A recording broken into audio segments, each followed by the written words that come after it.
Hello, everybody, and welcome to the Doomer Optimism podcast. I'm here with Malcolm, and I'm not even going to attempt to pronounce his last name before he does. We're going to talk a little bit about voluntary poverty today. And so I want to start by having Malcolm introduce himself, say his own last name, talk a little bit about his background, and then we can jump into it. And in general, I'll just say to frame the discussion, there is quite a bit of conversation that sort of comes from like the globalist World Economic Forum type thinking that has this idea that we should voluntarily limit our resource use, or maybe involuntarily limit our resource use. And there's this pushback from people of, basically, why do these sort of like technocrats get to decide, what kind of life I live, what kind of resource use I have. But then alternatively, like a totally different world exists that I think thinks about voluntary poverty in a kind of generative way. And I know, Malcolm, your perspective is religious based, and I can talk a little bit about my perspective once you talk, but I think there also is a kind of self-reliance, a kind of sovereignty, a kind of sacredness in having just enough. So just to frame the discussion, this is kind of something that's been swirling around a bit in environmentalist circles, homesteader circles, religious circles. And so I think just bringing that all together will be kind of fun today. So welcome, Malcolm, and take it away. Yeah, thanks, Ashley. Thanks for inviting me here. Yes, my last name is Schluenderfritz. That's not so bad. That's not so hard. It looks hard. It looks hard. It's not that bad.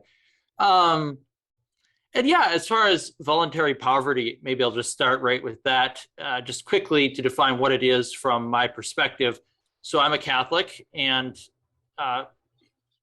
Christians in general, since we're following the teachings of the gospel, we're called to live lives of voluntary poverty. And that looks different person to person. Obviously, the religious orders, monastics, have a long tradition of taking that very seriously and owning nothing, for themselves. Communally, the monastery may own something, but individual monks or nuns do not.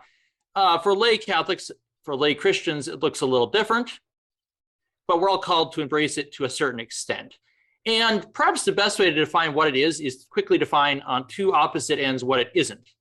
At least that's the approach that Father Thomas Dubay takes in his book, Happy Are You Poor, which is probably one of the best resources for anyone who's interested in digging into this a little more.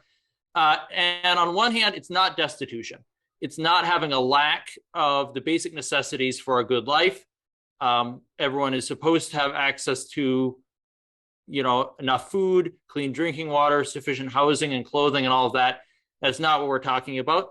While some individual Christians might be called to embrace destitution in solidarity with the destitute, I can think of some Christians who say went and lived in leper colonies as a sign of solidarity. For most Christians, they're not called to that. And then on the other hand, some people try and downplay this idea and say, well, it's just being detached from what you have. So that it doesn't have a hold on you. And of course, that kind of detachment is the goal, but you can't say, well, I've just got a private jet and I'm detached from it, because then the obvious question is, if you're detached from it, why do you still have it? There must be something a little wrong here if you're spending extravagantly on yourself while others are starving. That shows you're not really detached from those possessions. So that's basically what we're talking about. We're talking about voluntary poverty is about not consuming more than what is really needed for a good human life. And that for the average person in the global West, like the first world, as some call it, that enough is going to be considerably less than the average of consumption today. So that's kind of the basic framing there for voluntary poverty from my perspective. So where do you draw the line then? I think like there are two questions that result from this like initial conversation. One is, where do you draw the line? Like, okay, I think we can all agree that private jets are wasteful. But then, like, what about SUVs or like trucks that you don't really use for work? You know what I mean? Like, well, sometimes trucks are necessary in the system that we have. And then a separate question is, you know, I think we can maybe just get into this second after you answer the first question, but how do you navigate voluntary poverty in a system that's set up for like consumption as meaning and all of this kind of stuff? Like, you know, it's really, I think a lot of people get frustrated because it's like, you know, I'd like to live a more environmentally sustainable life, but I have X, Y, and Z, like life that is just set up in a certain way that forces me to consume in a certain fashion. So let's take the first one first. Like, where do you draw the line? How does one draw the line? Yeah, those are very good questions, especially the second one, actually, which I've done a lot of thinking about as I try to live voluntary poverty in a system. I'm from Denver, Colorado, in the United States, very wealthy society. But as far as the first question, from a religious standpoint, it comes down to discernment. That you've got certain principles that you have to take into account from a Christian standpoint, the gospel message, but then also Folly Debate talks about how you have to read the signs of the times. You have to look around and see what's going on, realize that many people are starving and that you could help them, all these different considerations you take into account, and then prayerfully decide, is this really necessary for me? And of course, necessary is kind of a fluid sort of word. What's necessary for one person is not necessary for another. Obviously, a family, they have more things that are necessary for them than a single person or a monastic. You know, I would say that if someone's discernment, as we said, leads them to thinking they can buy a private jet or, you know, have two houses that they hardly ever live in or anything like that, probably that discernment isn't really authentic, but it is for the person in the Christian framework to decide where that necessary line is. And that will change person to person, place to place. And that part of it is the second. You know, some societies, some things are necessary that aren't necessary in others. So here in Denver, Colorado, a dependable vehicle is just about necessary in most parts of the city. Our city is unfortunately set up such that you can hardly get around without one. And, you know, in my own attempts to live voluntary poverty, I found that poverty and community really go together. To really live voluntary poverty, you need a community that is striving to embrace the same ideal. Being by yourself, just even take a great example is retirement savings and insurance.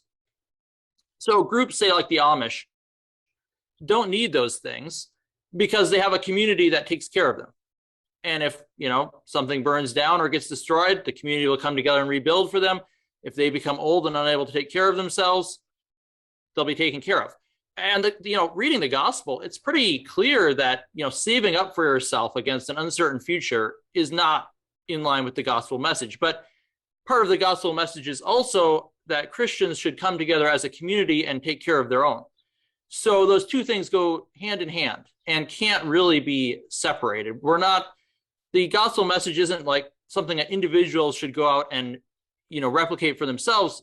It calls us first and foremost to form a community of love that really cares for one another. And voluntary poverty can only be properly understood against that backdrop of communal love. I love that. But before we get to the second question, this resonates a lot with a lot of the discussions I've had online and in my classes. I teach a homesteading class, which has a kind of prepping component, or, you know, there's this thing I think that happens. There is both a running away from or a fear drive, and also like a love drive, like running toward something.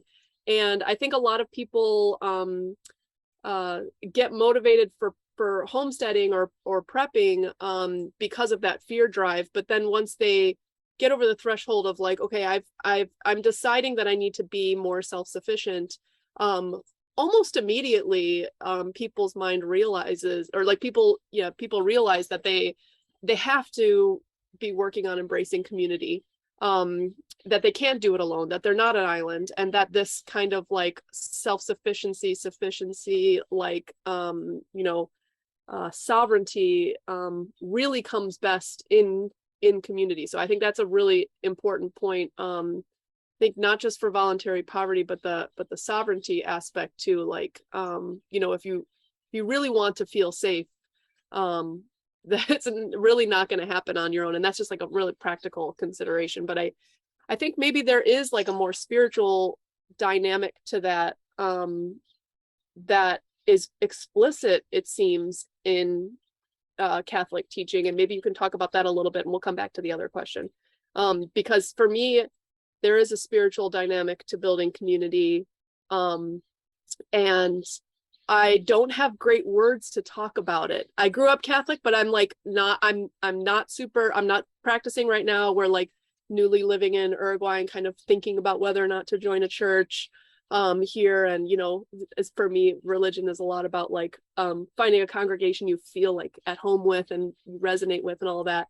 So we're just exploring that. But yeah, I haven't like looked in depth at Christian teaching recently, and I'm wondering whether or not there are words that you might put to it that like about that spiritual dimension that we can dig into a little further. Sure. You know, as I've been thinking through this, and by the way, it's interesting that you kind of note the prepping aspect. I'd like to touch on that a little bit here. But in the Christian scheme,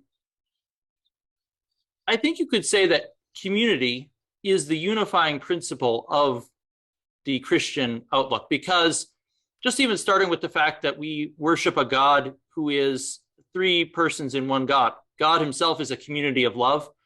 There isn't a lonely God out there in the void by himself. And so that from that love of the Trinity, everything flows out into existence and flows back into that love. And so on every level, that theme repeats in different ways. We see that in the family, in the church community, and especially in that church community, we're supposed to see ourselves as one mystical body. And St. Paul talks about how, you know, we have different skills, we have different aptitudes, but we're like the parts of the body that all have different skills and aptitudes, but that work together for the common good of the whole. That when one part of the body suffers, all suffer with it and try and aid it. When one part of the body is well, they all rejoice in that wellness. They don't see themselves as in it for themselves, but in it to build up the body. And in building up the body, that doesn't mean that the good of one is sacrificed for the good of the other, because what's good for a hand or eye is good for the body as a whole. The whole body benefits as the whole body becomes stronger.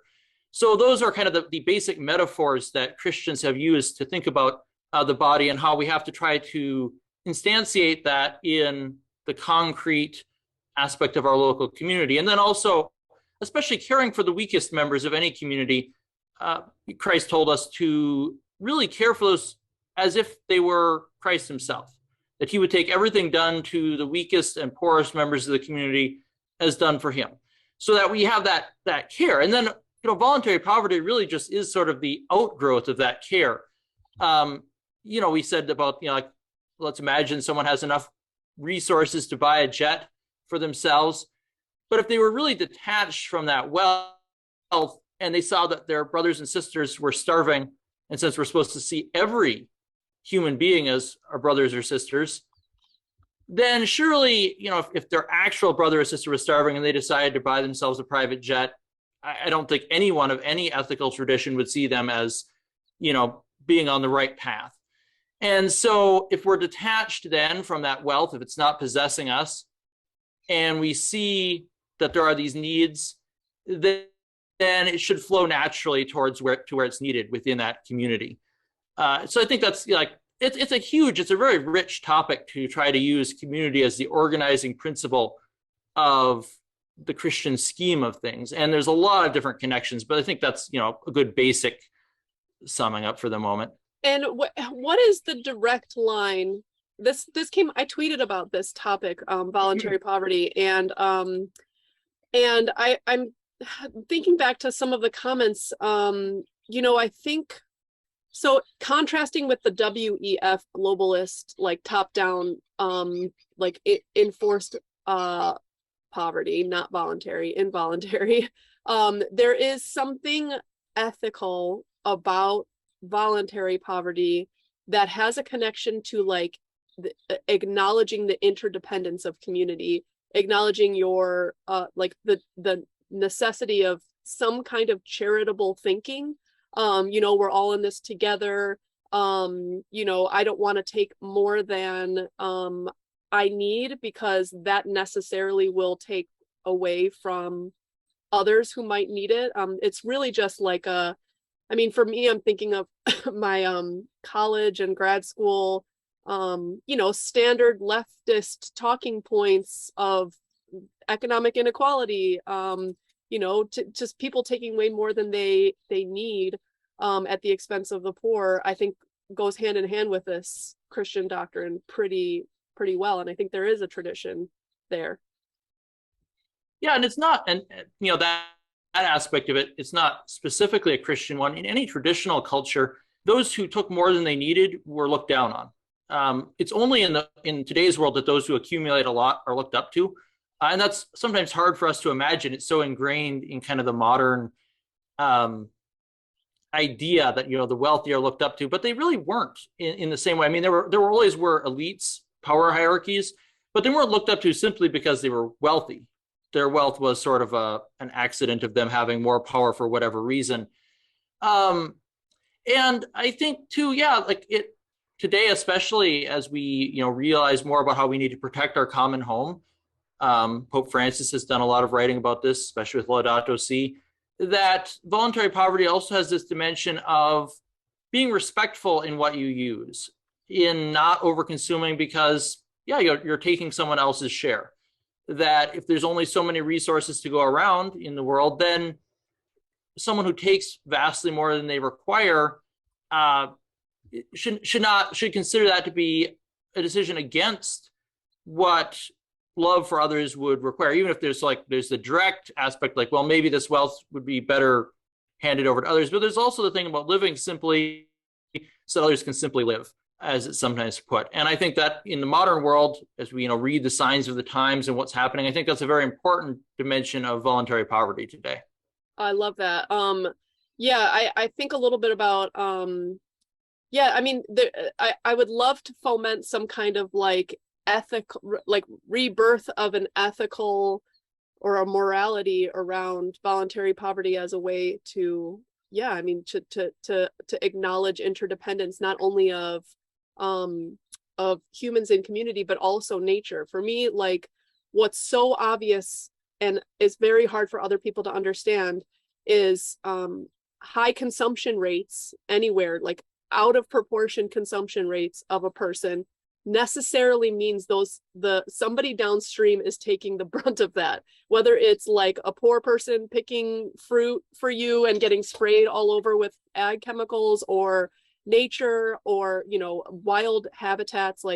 There's something downstream when a consumption level is out of balance. And so for me, it's I would love to foment some sort of I don't know if shame or guilt is a healthy tool, but this some sort of morality that acknowledges and actually lives in such a way that acknowledges that that fact. Thinking about even something as to the level of hiring people out and treating them like servants for everyday tasks, this kind of thing.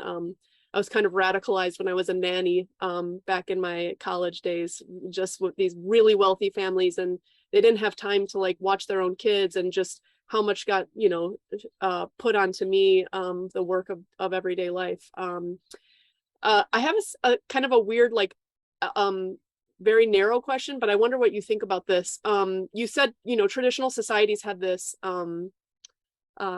attitude, if you took more than you deserve, this would be generally frowned upon. And I was thinking, I've always had this thought, and I've never confirmed it. I was always thinking when I was growing up, Fridays were meatless, during Lent. And I wondered if there was a historical material explanation for that, which would go something like, in spring, there was, the larder was kind of limited, You kind of made it through the winter, and now we're like, the production hasn't started yet, agricultural production, and you're kind of like, limited on what meat you have left in the pantry, and this is what's behind these meatless Monday type thing, or sorry, Friday type things. Is that accurate historically? I'm not sure about the total historical background, but certainly, like, yeah, traditionally during Lent, meat and animal product consumption in general was very limited or non-existent. And certainly that would be the time of year that they would be hardest to come by. Spring is kind of the hungry season in any case. And of course, what's interesting is that in that discipline, the Lenten penance, traditionally, the sick, children, pregnant women were exempt. So you could almost see it as a sort of like, it's limited. And of course, the richer members of a community would be able to access such things better, but they were prohibited from consuming them during the 40 days of Lent, which would again be right over like the hungriest time of year naturally.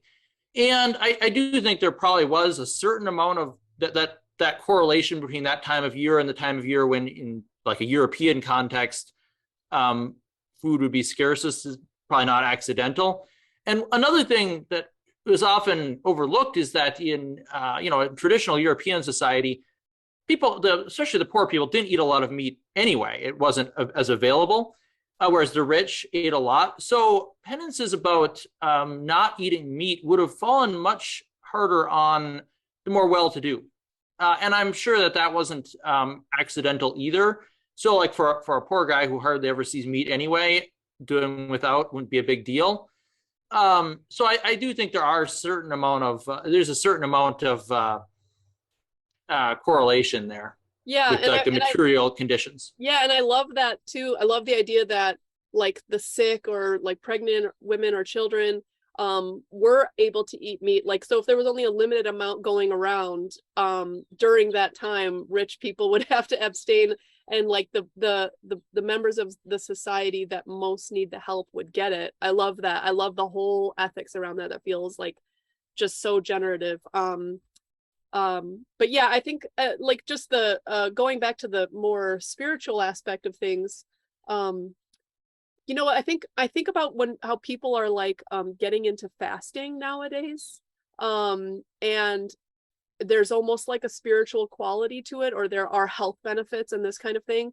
I think that a lot of this traditional approach to limiting consumption and voluntary poverty in like various forms, it seems to have multiple benefits that are not just the explicit one. There's like the morality of interdependence, the desire to consume less to be able to share, but there's also like a spiritual aspect of not just being like gluttonous and consuming, like there's a lot of I think documented, let's just say, psychological issues of modernity that are a result of too much consumption, like whether, and not just psychological, physical too, but like just addiction to various substances and drugs and food and obesity and like all of this, where there are other positive effects that like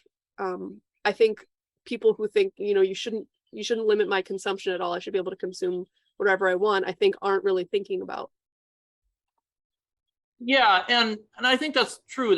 These ideas are holistic in the best sense of the word, that they're not like, I don't know, you often find a very shallow environmentalism that's like, well, what we have to do to save the earth is not emit so much carbon. Yeah. It's a very reductionistic approach, and even from its own standpoint, it's not going very well. Whereas these more traditional and rooted ideas are holistic. They cover a lot of different domains of human life. So you're right, that voluntary poverty, of course, there's certainly the communal aspect, the respect for creation aspect, but then there's also the spiritual aspect for the individual, that it helps one to become truly detached. It's a spiritual discipline. I think Father Thomas Dubay put it as saying that for we weak human beings, possessing becomes being possessed. So our goods will possess us if we let them. And once we're possessed by them, we're not free. So there's also, and we're not free to love. Ultimately, we're not free to love God. We're not free to love our neighbor as we should. So there's all these different levels of poverty. And then I know you were kind of touching on this sort of like enforced poverty or degrowth ideas.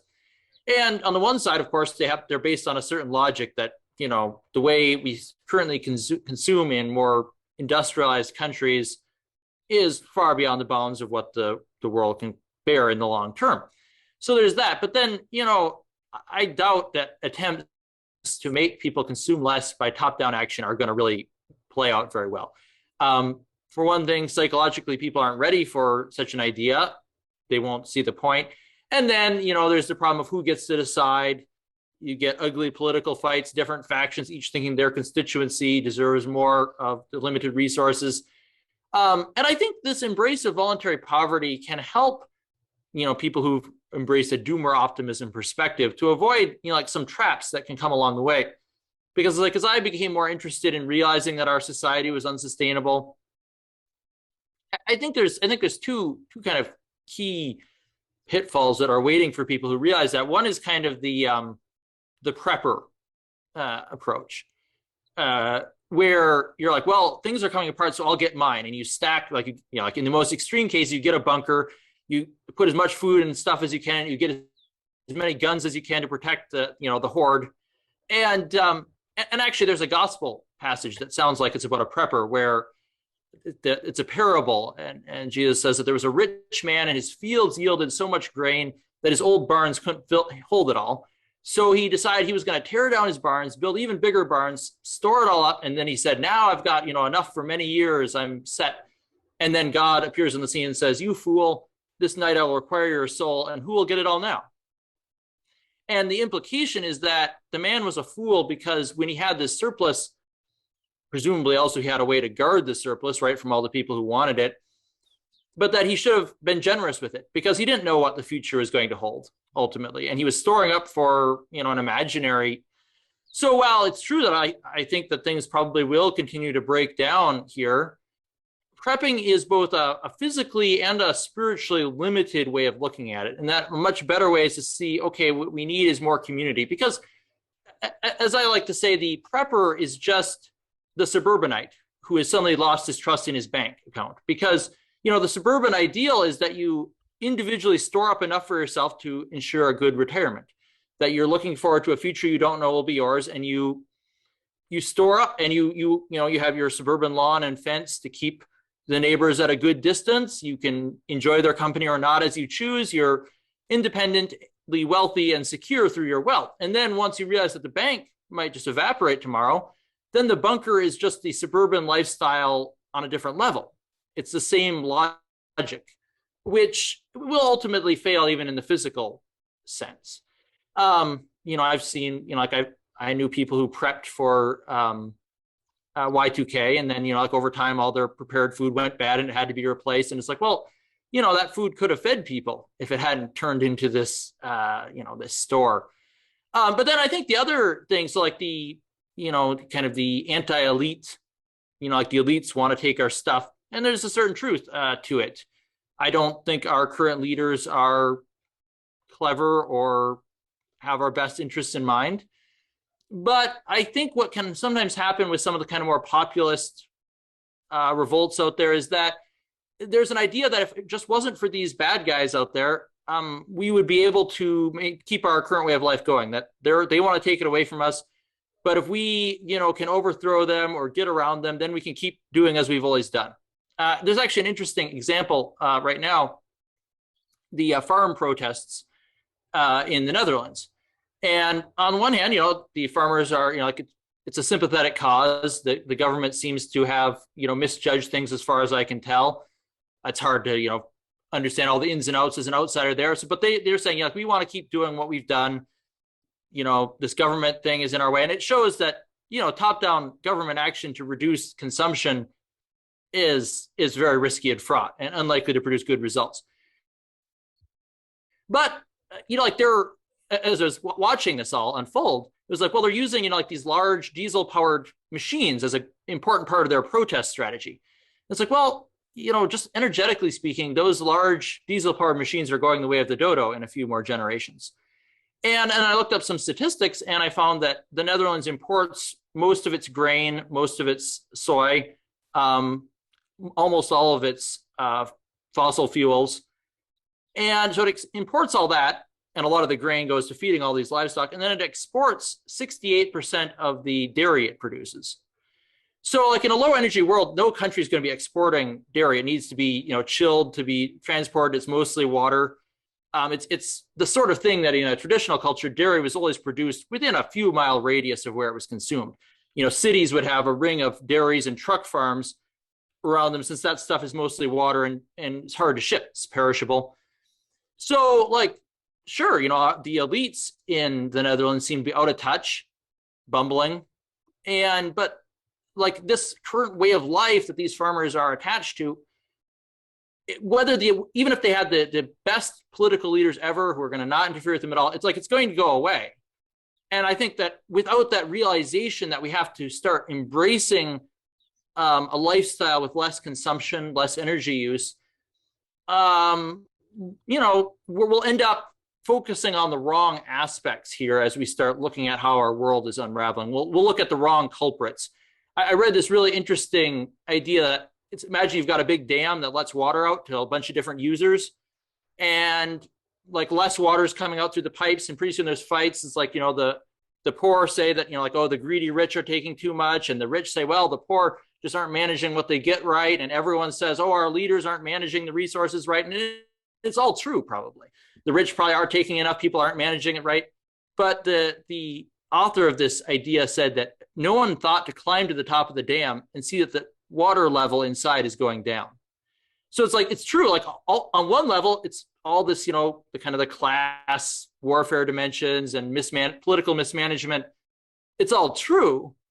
But the bigger and more encompassing idea is that the amount of water in the dam is going down. And that's got to be the backdrop for understanding these kind of political squabbles and stuff.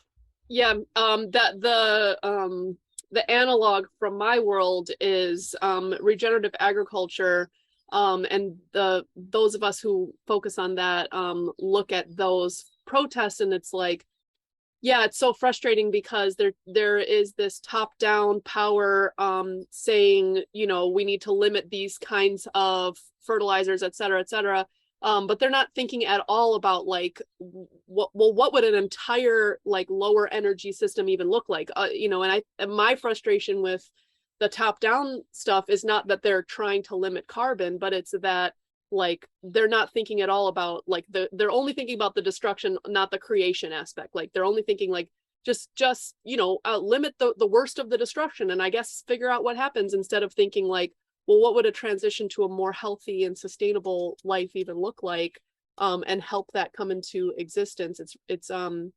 It's a little scary, honestly, because I think the leadership doesn't really even think holistically, like, maybe we will have less energy overall. Maybe we should be thinking about like not shipping silly things around the world that we don't need to ship. Maybe we should be thinking about, localizing production more, and not assuming, global peace, forever global peace, and we'll just have perfect free trade all the time. No one is even thinking about that. So I think that analogy about the dam is really great. Another question or comment I have about the bunker story. We had a guy on a few months ago, Bradley Garrett, who wrote this book about people who have bunkers, and he found that the people who, like middle class people who went and got bunkers, they were like, middle class, meaning they had to go like outfit their bunkers themselves. They had to like go do all of this preparation, and in that process they met other middle class people who were doing the same thing and sort of formed a community, and the community itself was like more fortifying than the bunker was. It was like being around other people who also think about preparation and like-mindedness, and then kind of like helping each other out. And during COVID, I guess they like really all went to the bunkers and were like functioning so well as a community because everybody like knew one another and was like helping each other out and sharing things, etc.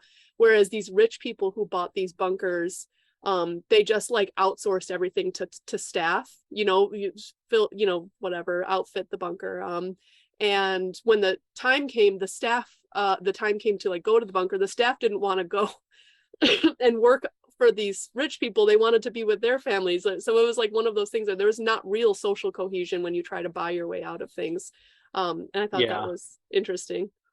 That's so funny because I remember looking at the pitch from this company that was turning an old nuclear silo into like luxury Doomer apartments. Yeah. And it's like, and they were selling them off for this huge sum. And, like they got this armed, security and their own wind turbines and whatever.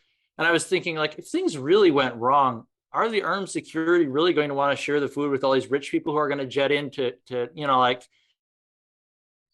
like this seems crazy on the face of it, Yeah. But yeah, and like I think too with the bunker mentality, one of the dangers, as I became more interested for a while, I was like interested in like prepping, and I realized, I think as well as being practically, as you say, doesn't necessarily work, and that the community is more important. Spiritually, I think it can be dangerous because it ends up living in the future, and that future might never materialize quite as you envisioned it. We don't really know a lot about what's going to happen. And whereas like the present moment is where life really is. So I think, I've met people who are so interested in prepping for, future events that they weren't really living in the present. Whereas I remember Wendell Berry wrote an essay where he was talking about how he doesn't think that we should be preparing. He thinks we should be living well in the moment, and then we'll be ready when the time comes. So he talked about how, storing food within moderation is part of a traditional cycle. And you don't store the potatoes because you're preparing. You store the potatoes because that's the right thing to do at the present moment. And you don't build community because you hope that your friends will defend you when things fall apart. You build friendships because that's the right thing to do now. And he went through kind of this, that we live well so that we will, and kind of as a side benefit, we'll be prepared, or more prepared as human beings can be for what comes if we live well now. And of course, that's true on kind of like the material level. And it's also true, I think, on the spiritual level. I think some Christians see the life as like a preparation for, avoiding hell or getting into heaven. Whereas really it's about living as far as you can the life of heaven now, living a life of love now. And then when the time comes, you'll be prepared in that deeper, more spiritual sense. But I think, especially for us moderns, it's a temptation to live in the future or live in the past, that we don't live well in the moment. That's something I think we all struggle with a lot. Yeah, totally. It reminds me so much of the Serenity Prayer. God grant me the serenity to accept the things I cannot change, courage to change the things I can, and the wisdom to know the difference. It's like really fundamentally what this comes down to, though, I think, is like a rediscovery of morality, of like a set of moral principles that I think a lot of us have lost, or like societies have atrophied. I think also just, I love the idea of like being in the present and doing what's right in the present, and that like making community, having not being on some hedonistic treadmill, caring for others alongside yourself, caring for the ones who need it the most. Like all of that needs to be done now, and it will have the side benefit of being helpful to you in any scenario, but it's like, it's all great to do now. I mean, live that life now. I'm wondering if you have an answer to the question, like, okay, so many people in our society are so taken over by the idea of wealth. They're obsessed with it, material wealth. And I wonder if there's an answer to like, what is real wealth? What would real wealth look like? And we talked about it a little bit, but I don't know if you have like more thoughts on that. There's of course the old saying, like, you can't take it with you. And I think that points to some of the answer that, like, especially from a Christian framework, a lot of the church fathers talked about this, though it's found in the Gospels too in a slightly different form, that like I was just talking about how if you store up food in a bunker, eventually it goes bad, even if it's well canned and everything. It doesn't last forever. When I worked a bit at a food bank, they would often get the results of such stashes. It would all be dated. It's like, oh, this must be a Y2K stash, and now they're going to try and, now that it's pretty much expired, they're going to try and, hand it off to people. And that's interesting too, because money, the funny thing about wealth is money is that money doesn't decay. Money even grows. We assume that, but in any traditional culture, it's obvious that wealth decays. And that actually, like, if you like, in one sense, negative interest rates, you could say, is more along the lines of what a traditional culture expected. So if you had like an abundant harvest, it was going to be a real, chore to try and preserve it. And no matter how well you did it, within a year or two, it would be all gone one way or another. So you might as well share it with someone. And then, they might give you something a few years down the line, less than what you gave back, but that would be better than having it all go bad or get eaten up by all the mice or something. Wealth decays. So in the gospel, it points out that like what will last is what you do for others. That giving the wealth away will make it last. By building those relationships, kind of on a human level, building those relationships, and on a spiritual level, building up that spirit of love. And those will be the things that ultimately last. And then in a lesser sense too, so like we can say, well, like, these financial kinds of wealth, even though they seem to be more stable than the traditional kinds that decay, they can actually disappear overnight. Something goes wrong with the stock market, the bank goes broke. And so kind of wealth that comes from living in a place and improving it.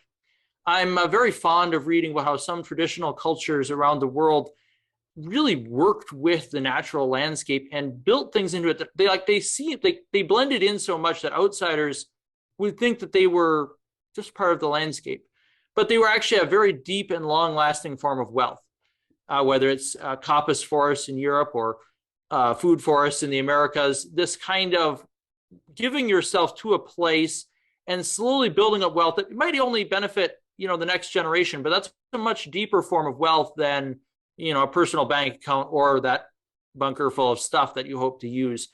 Wealth that comes from creating instead of just accumulating.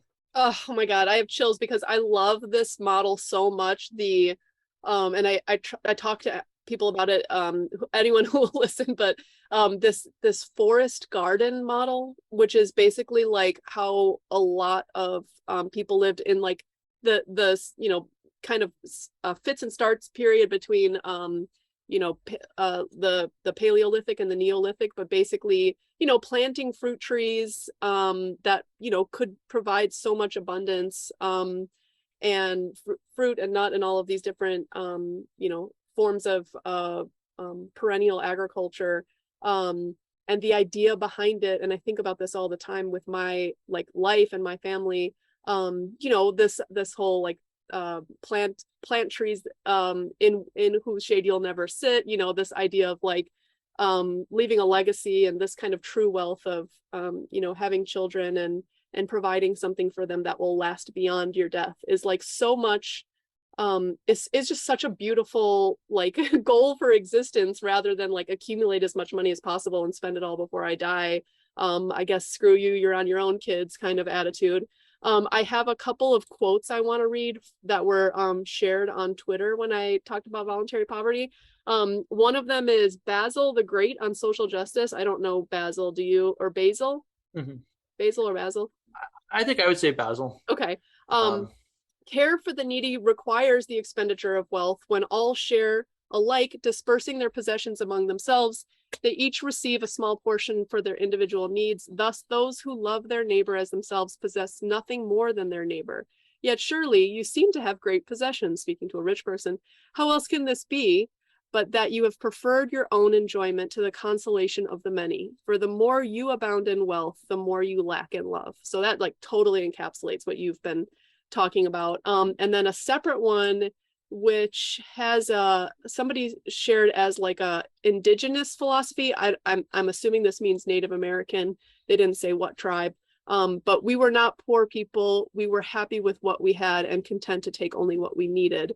And the word that kept coming up was simplicity as opposed to poverty. So I wonder whether or not, like, is poverty, is the word already, I mean, when we live in this capitalist system where everybody talks about, you know, making as much money as possible, is poverty like too much, is it destroyed? Is the word, is its you know, reputation destroyed? Do we embrace simplicity? Do we talk about that more? Like, what are you thinking in terms of, you know, really getting people on board with this messaging?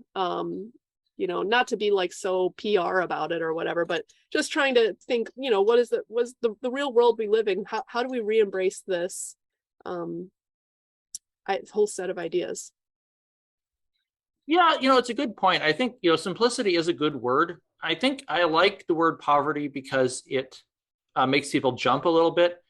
Simplicity can easily become, you know, like think about like green consumerism, like, oh, you know, the simple life can sometimes require you to buy an awful lot of stuff. It becomes kind of another, you know, you get like, you know, back to the land catalogs aimed at the back to the land people, where you buy complicated gadgets that you could easily build yourself, or things that like they're really just kind of they're fun to look at, but you know, I think as far as what I just was having this conversation with someone, actually, they thought that the word poverty just has too many negative connotations. And of course, like from a Christian standpoint, it's the one that's used in the Gospels, and that's often used in the Church Fathers. But also, I think that poverty, it can only really be used if you put the voluntary in front of it, because one of the kind of worst connotations of poverty is the idea of kind of like hopelessness, that you can't you can't do anything else. Whereas voluntary poverty obviously carries the idea that you could do something else. You could, in that, you know, like as you were reading those quotes, you could have spent a lot of wealth on yourself.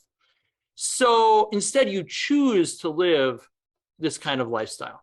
And you know, that's something that's just as well to clarify. It doesn't necessarily have anything to do with how much income you have, if you're talking financially income, or, you know, income in a more natural sense of, you know, like raising crops or whatever it is you're doing. It doesn't carry a connotation of not being successful at what you do, at doing it well. It's that once you know, your land yields a good return, your job yields a good paycheck, what do you do with it? And so that's the voluntary aspect. Obviously, someone who, you know, doesn't have any resources, they have to be poor. There's nothing out of it. But for the idea of voluntary poverty, is that once you have these resources, you use as much as, you know, is necessary for yourself, and then the rest of it, you know, those quote, the Church Fathers are very clear on this, that the surplus actually belongs to the poor. It's a matter of justice, that because, you know, God didn't create the world with little divisions on it with our name tags, that the world is for all. And that if you're hanging on to, again, you know, like this is a matter of discernment, what's necessary, but if you're hanging on to surplus wealth, then you are hanging on to something that belongs to those other people. So voluntary poverty does not have those same connotations. So I think so long as we append that word voluntary and then use destitution as an example of something we don't want, you know, the lack of basic necessities of life, I think we can reclaim the word. And it's something that's a little hard. You can't really start a marketing campaign around it. It's something that can't be, you know, co-opted by the consumeristic machine as just another label. Like, you know, think about how the environmental ideas, the organic farming movement, localism, all these good words, you know, they just become another brand label. But poverty probably can't become a brand label. Yeah. And that's what I like about it. Yeah, you know what? I like that a lot. Because something that I've been struggling with a bit is, like, for example, I'll tell people, I'll talk a little bit about like the homesteading thing, and not that I'm like some beacon of homesteading, but just having some land and trying to produce a little bit of food for yourself, and you know, spending time outdoors and doing physical things, and these kinds of things are good, and they're wholesome.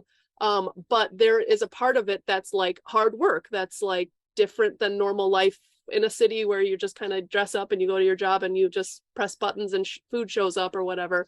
There's a lot of parts of it that are challenging, and I really worry about there seems to be like a trend online for homesteading, like, oh yeah, I'm getting into homesteading, it's the new cool thing. And like, I want to say in the strongest possible terms, like, do not get into this unless like there's something in your like morality and soul that tells you that it's the right thing to do and you want to commit to it for X, Y, and Z reason. I'm not going to tell you the reasons to do it. You have to find those reasons yourself. But like, you want to get onto some land, do it because it makes sense for you, and you're internally driven, not because it's a cool trend.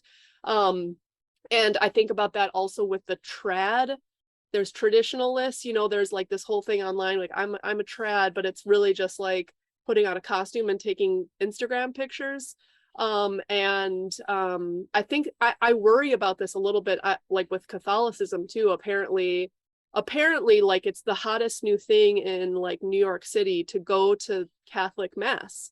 And I'm of two minds on this. Like, I think on the one hand, I worry a lot about something like, that sounds so silly, but something like cultural appropriation, where people like are pouring into churches and there's all these like, I don't know, like devout Catholics, and then these newcomers who are just like there to see and be seen. And like, I can imagine a situation where that's like, it's just so repulsive, like just using the signaling that it's the cool thing.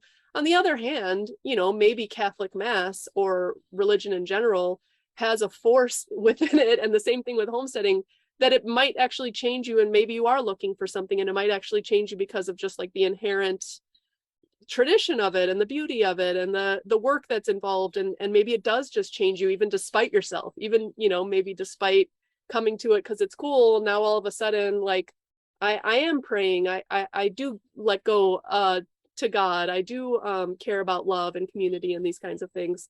But yeah, I worry about that kind of thing a lot, the trying to get something wholesome and then turning it into something to be consumed itself. Even poverty, like voluntary poverty as consumption, as conspicuous consumption, it's not beyond the reality that could happen. No, and I think that's perhaps the worst thing actually about the modern world, and that's how it co-opts any attempt to stop whatever you want to call it, the machine, the consumer economy, whatever it is. Any challenge gets turned into just another opportunity to sell and consume. The logic of the marketplace. And we don't have time for a long dissertation this year, but I grew up as a Catholic traditionalist, so I know that danger, and it is a real danger. And then at the same time, I do know what you're talking about how many of those who are embracing any of these things that are trendy, so long as the thing itself is a good thing, you can find yourself changed in ways that you didn't maybe expect to start with. You might have just started doing it because you had a vague longing for something. And so like there's a danger, and then at the same time, there can also be an opportunity when people become interested in these sorts of things to say, well, maybe you don't understand fully. All right, we'll explain it to you, and I think that like a healthy dose of, not just voluntary poverty, but kind of realism can help to create that deepening. It's like, okay, well, like the surface is kind of trendy. I mean, I think about what's happened in the United States to the Amish. They've become there's been a bit of cultural appropriation going on there for the trendy, consumeristic homesteading or gardening movement. But that perhaps you can use it to help draw people in. Okay, like here's the reality behind it. Because I think, traditions taken away from their context just to be consumed. That's a very modern thing. We see it in like ethnic restaurants and all kinds of things. But there's still the hope, I think, that we can say, well, like the surface is appealing. And the reason it's appealing is because there is this deeper tradition that supported these practices or these crafts or this way of life or whatever it might be in a particular case. Yeah. One final question I have for you, and this might take us into a whole other realm, but it's okay because I have somebody else coming on, a friend of yours, to talk on this topic. But I think there is something really key when you say voluntary poverty, that it's voluntary, that it's self-determined, that it's that it's not coerced. And I think a lot of the criticism of something like communism that would have a similar ideology of like redistribution is that it's not forced. It's like it's culturally enforced, but it's self-determined in the end. You get to you get shamed, or you get you have expectations of other people in your community, but in the end it is your choice. I think that's really important, the voluntary aspect. And I just want to briefly get your thoughts on this concept of distributism which I'm having your friend Sean and Chris Mage on to talk about later. So we'll get into like way more depth about distributism then, but I think distributism, you can just briefly define it, and I think it has a very self-determination aspect to it. It's not like the society determines top down how you're going to be. Distributism is like fundamentally about like sovereignty and self-determination.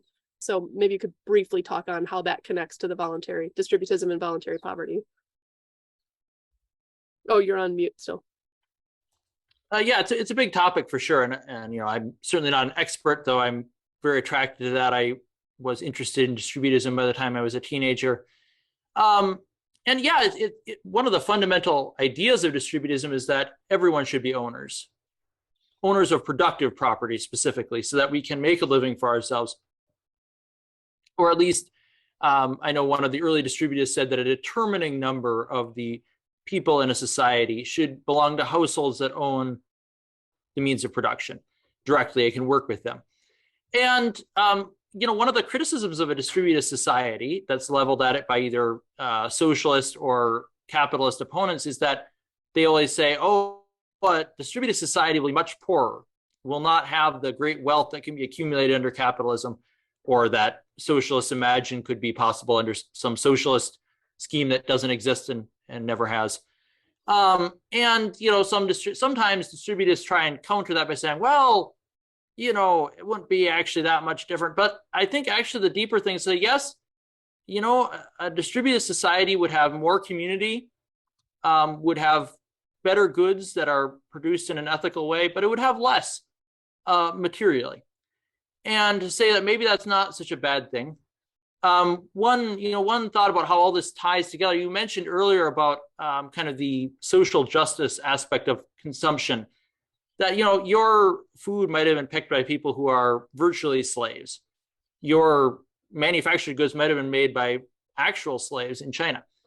And to realize that we're profiting from that, and to realize that once you stop profiting from that, you're going to have to consume less, because, you know, one of the criticisms against ethically produced food and handcrafted goods is that they cost more. But that's the real cost. It's the real cost of valuing a person's life appropriately, valuing the land appropriately. And if today, I think the average American spends 10% of their income on food. In Europe, it's still higher. It's about 30%. In traditional cultures, even if they didn't do it in a monetary way, you could say that about 90% of, you know, their time and energy went towards the production of food and other basic goods. But those goods were often better produced and certainly didn't carry as much of an ethical weight on them. And so if we wanted our goods to be produced in a way that was not enslaving others and not destroying the earth, we would have less. If our society was based on small craftsmen and small farmers, we would have less, but it would be free of that guilt of enslaving others. Because once, you know, if the basics were all well made and fairly made, there would be very little income in whatever sense, you know, either our time or our money, our energy, to get those, you know, extra goods that, you know, modern capitalism offers to us. But maybe that would actually be for the best. Okay, just briefly letting people know that there was a little power cut on my end, but I think we got most of Malcolm's answer there on distributism. The one thing that comes to mind for me is I think really importantly, thinking that things should be cheap, or how do we switch to some sort of society that is sustainable, but we get to keep the same amount of consumption? Like how can we do regenerative agriculture and still consume exactly the same as we do now? It's like, well, you can't. That's the main thing. You're going to have to change you're going to have to give up something. And if you do, you know, a lot of really good things follow from that. But I was just sending this to an environmental like academic listserv that the two things that will have to change is more people will have to do labor, some form of labor, and hopefully it's not like indentured servitude. I mean, it's not horrible to have a few chickens and some fruit trees. And if a lot of people had chickens and fruit trees, tomorrow we could completely get rid of an industrial egg production, for example. And so you'd have to do a little bit more work, and you're going to have to change your consumption habits, like eat more local, eat more in season, like, and if the alternative is, as it currently is, slavery, environmental destruction, potentially catastrophic environmental, deforestation or species lost, et cetera, whatever it is, then, that's, I think the trade-off's pretty okay to spend a little more on food, eat a little bit more seasonally, and do a little bit more production. And then the other comment I'll make briefly is, I think the idea is that your whole meaning making can't just be as a consumer in this world. It has to be a producer in some way, and producer can mean a lot of things, like not necessarily just like a farmer, but even the production of doing the work of the home, the having some control over anything that leads to your own existence. Call this the control over the means of production, but even something as little as canning some food at home, making your own bread, raising your own kids, cleaning your own house, like these things where we don't just assume we outsource everything and we just are a consumer and not expected at all to produce or be productive, I think is a big shift. And that's something we talk a lot about on this podcast. Okay, so sorry, I've ranted a bit. Final thoughts from you, Malcolm, before anything we haven't touched on that you want to make sure you get in before we go? Yeah, I'll just quickly say I really agree with those last points of yours. Certainly the work aspect, that voluntary poverty probably will entail a certain amount more work for doing things for oneself instead of hiring them out, but that's more meaningful. And that also, I was thinking about, like what happens when you do things for yourself. You have a little bit less control sometimes in a certain way. If you're raising your own chickens and they're not laying eggs on a certain day, it's not as simple as, just go to the store and expect them to be there. But I think that that's kind of what voluntary poverty is all about, a certain surrendering of control, a certain surrendering of an attempt to control everything as an individual, and therefore, giving and receiving from both God and from the surrounding community. I could say that, in this life, we all lose control at the end of it. And if we've lived our whole lives feeling that we were in control through our wealth and through our technology, we won't be prepared for that final surrendering of oneself to God in the Christian tradition. So that voluntary poverty is about giving up that personal control in favor of something better, something richer, something more interconnected with God, with our neighbor, and with the creation that he's given us. I love that. That's a perfect place to end. So thank you so much, Malcolm. This was a lovely conversation, and yeah, let's stay in touch, keep the conversation going. Yeah, thanks again for having me on. I really enjoyed it. Great. Have a good one.